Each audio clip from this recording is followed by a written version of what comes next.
حضور اکرم صلی اللہ علیہ وآلہ وسلم نے وحی کے رک جانے کے زمانے کے حالات بیان فرماتے ہوئے کہا کہ ایک روز میں چلا جا رہا تھا کہ اچانک میں نے آسمان کی طرف ایک آواز سنی اور میں نے اپنا سر آسمان کی طرف اٹھایا۔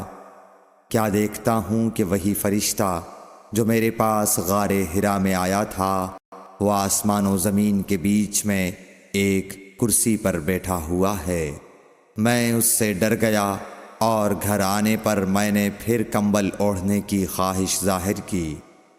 اس وقت اللہ پاک کی طرف سے یہ آیات نازل ہوئیں، اے لحاف اوڑھ کر لیٹنے والے، اٹھ کھڑا ہو اور لوگوں کو عذاب الہی سے ڈرا، اور اپنے رب کی بڑائی بیان کر، اور اپنے کپڑوں کو پاک صاف رکھ اور گندگی سے دور رہ۔